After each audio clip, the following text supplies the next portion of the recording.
അസ്സലാമു അലൈക്കും. ഇന്നൊരു മന്തി റെസിപ്പിയാണ് നിങ്ങളുമായി ഷെയർ ചെയ്യാൻ പോകുന്നത്. ഇത് ചിക്കൻ കൊണ്ടോ മട്ടൻ കൊണ്ടോ ഒന്നുമല്ല ഉണ്ടാക്കുന്നത്, ബീഫ് കൊണ്ടാണ് തയ്യാറാക്കിയെടുക്കുന്നത്. ഇത് ചിക്കൻ മന്തി തയ്യാറാക്കുന്നതിൻ്റെ സെയിം റെസിപ്പി ആണെങ്കിൽ പോലും ഒന്ന് രണ്ട് കാര്യങ്ങൾ നമ്മൾ ഇതിൽ ശ്രദ്ധിക്കണം. അപ്പോൾ അത് എന്തൊക്കെയാണെന്ന് നമുക്ക് നോക്കാം. അതിനു മുമ്പ് എൻ്റെ ചാനൽ ഇതുവരെ സബ്സ്ക്രൈബ് ചെയ്യാത്തവരുണ്ടെങ്കിൽ ഒന്ന് സബ്സ്ക്രൈബ് ചെയ്യുക. അതിനടുത്തുള്ള ബെല്ലൈക്കണിൽ ഒന്ന് പ്രസ് ചെയ്യുക. എങ്കിൽ മാത്രമേ പുതിയതായി അപ്ലോഡ് ചെയ്യുന്ന വീഡിയോസിൻ്റെ എല്ലാം നോട്ടിഫിക്കേഷൻ നിങ്ങൾക്ക് ലഭിക്കുകയുള്ളൂ. അപ്പോൾ നമുക്ക് ഇൻഗ്രീഡിയൻസിലേക്ക് പോവാം. ഇവിടെ 3/4 കിലോൻ്റെ അടുത്ത് ബീഫ് എടുത്തിട്ടുണ്ട്. ബീഫ് ഇതുപോലെ വലിയ പീസാക്കിയിട്ടാണ് നമ്മൾ കട്ട് ചെയ്തെടുക്കേണ്ടത്. അതുപോലെ തന്നെ എല്ലോട് കൂടിയ ബീഫാണ് നമുക്ക് മന്തിയിലേക്ക് ഏറ്റവും ടേസ്റ്റ് ഉണ്ടാവുക. ഇനി ഇതിലേക്ക് ചേർത്ത് കൊടുക്കേണ്ട മസാലപ്പൊടികൾ എന്ന് പറയുന്നത് ഗരം മസാലയും അതുപോലെ തന്നെ ടെർമറിക് പൗഡറുമാണ്. ഇവിടെ ഒരു 3 ടീസ്പൂൺ ഗരം മസാല പൗഡറും 1/2 ടീസ്പൂൺ ടെർമറിക് പൗഡറും വേണം. അടുത്തത് വേണ്ടത് ഹോൾ സ്പൈസസ് ആണ്. അതായത് പട്ട, ഗ്രാമ്പു, ഏലക്ക, കുരുമുളക്, വലിയ ജീരകം. ഇവയെല്ലാം കുറേശ്ശെ എടുക്കാം. വലിയ ജീരകം കുറച്ച് അധികം എടുക്കണം. ഇനി ഇതിലേക്ക് ചിക്കൻ സ്റ്റോക്കോ അല്ലെങ്കിൽ ബീഫ് സ്റ്റോക്കോ എടുക്കണം. ഇവിടെ ചിക്കൻ സ്റ്റോക്കാണ് എടുത്തിട്ടുള്ളത്. 1/2 കപ്പ് സെല്ല ബസ്മതി റൈസാണ് ഇവിടെ എടുത്തിട്ടുള്ളത്. അതൊരു 3/4 മണിക്കൂറോളം വെള്ളത്തിലിട്ട് കുതിർക്കാൻ വെക്കണം. റൈസ് വേവിക്കാൻ വെക്കുമ്പോഴും നമുക്ക് അതിലോട്ട് ഹോൾ സ്പൈസസ് കുറച്ച് ചേർത്ത് കൊടുക്കണം. പിന്നെ ഇതിലോട്ട് വേണ്ടത് നമ്മൾ ബീഫ് വേവിച്ചെടുക്കുമ്പോൾ കുറച്ച് ഓയിൽ ചേർത്ത് കൊടുക്കും. അതുപോലെ തന്നെ ആവശ്യത്തിനുള്ള ഉപ്പും.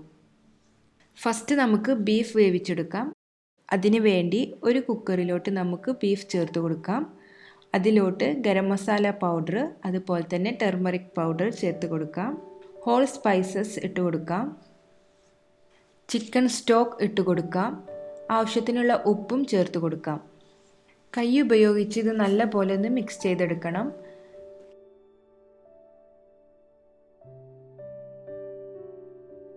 പിന്നെ ഇതിലോട്ട് നമുക്കൊരു 1/4 കപ്പ് മുതൽ 1/2 കപ്പ് വരെ ഓയിൽ ചേർത്ത് കൊടുക്കണം. ചിക്കൻ മന്തി തയ്യാറാക്കിയെടുക്കുമ്പോൾ നമ്മൾ ഇതിലോട്ട് കുറച്ചധികം ഓയിൽ ചേർത്ത് കൊടുക്കും. അതായത് ചിക്കന് ഒന്ന് നന്നായിട്ട് ഫ്രൈ ചെയ്ത് കെട്ടാൻ വേണ്ടിയിട്ട് നമ്മൾ കുറച്ചധികം ഓയിൽ ചേർത്ത് കൊടുക്കും. എന്നാൽ ബീഫിലോട്ട് ഇത്ര ചേർക്കേണ്ട ആവശ്യമില്ല. കൂടുതൽ ഓയിൽ ചേർത്തെടുക്കുമ്പോൾ ബീഫിൻ്റെ സോഫ്റ്റ്നെസ് നമുക്ക് നഷ്ടപ്പെടും. ഇവിടെ 1/4 കപ്പ് മുതൽ 1/2 കപ്പ് വരെ ഓയിൽ ചേർത്ത് കൊടുക്കാം. അത്രയും തന്നെ വെള്ളവും ചേർത്ത് കൊടുക്കാം.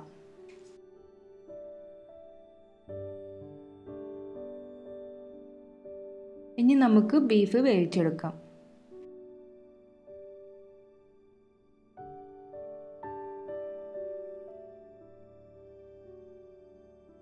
ഇനി ഇതിലേക്കൊരു തൂമ്പ് തയ്യാറാക്കി എടുക്കുകയാണ്. അതിന് വേണ്ടി ഒരു പുഴുങ്ങിയ പൊട്ടാറ്റോ, 3 വെളുത്തുള്ളി, എരിവിന് വേണ്ടി ഇവിടെ കാന്താരി മുളക് എടുത്തിട്ടുണ്ട്. പിന്നെ ഒരു എഗ് വൈറ്റ്, വിനാഗിർ, ആവശ്യത്തിന് ഉപ്പ്, പിന്നെ കുറച്ച് ഓയിലും ചേർത്ത് കൊടുത്ത് നമുക്കിത് നല്ലപോലെ ഒന്ന് മിക്സിയിൽ അടിച്ചെടുക്കാം.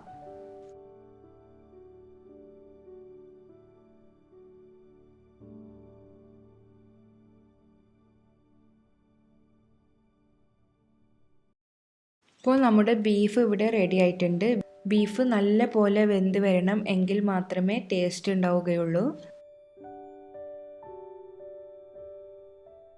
ഇതിൽ നിന്നും കുറച്ച് ഓയിൽ നമുക്ക് മാറ്റിയെടുക്കാം.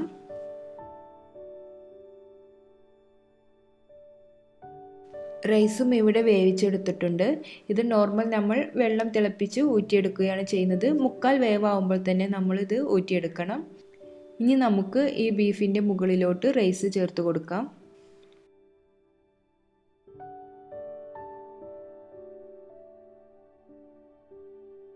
പിന്നെ ഒരു ഭംഗിക്ക് വേണ്ടിയിട്ട് കുറച്ച് റെഡ് കളറും അതുപോലെ തന്നെ ടെർമറിക് പൗഡറും വെള്ളത്തിൽ മിക്സ് ചെയ്തത് റൈസിൻ്റെ മുകളിലായി ഒഴിച്ചു കൊടുക്കുന്നുണ്ട്.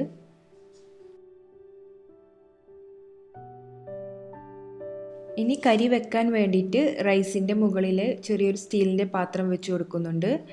ഇതിലോട്ട് കുറച്ച് ഓയിൽ ചേർത്ത് കൊടുക്കാം. ഇത് ബീഫിൽ നിന്നും ഊറ്റിയ ഓയിലാണ്.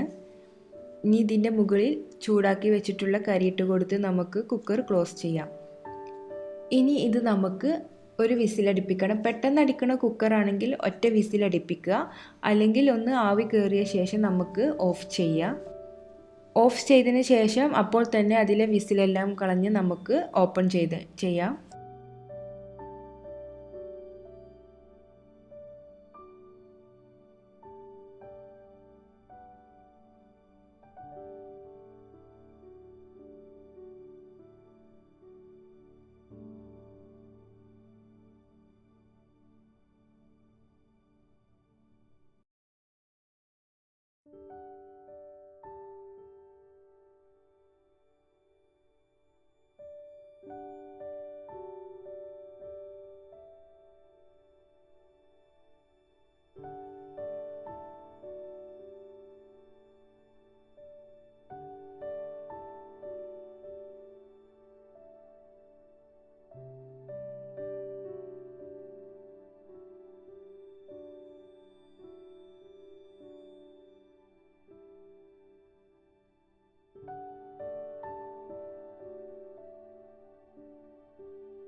ഇപ്പോൾ നമ്മുടെ ബീഫ് മന്തി ഇവിടെ റെഡി ആയിട്ടുണ്ട്. ഇത് നമുക്ക് ചൂടോട് കൂടി തന്നെ സെർവ് ചെയ്യാം.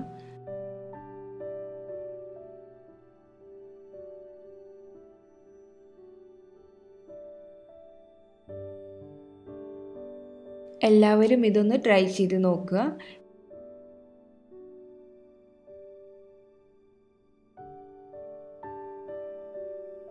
ഈ റെസിപ്പി നിങ്ങൾക്ക് ഇഷ്ടമായെങ്കിൽ എൻ്റെ ചാനൽ സബ്സ്ക്രൈബ് ചെയ്യുക.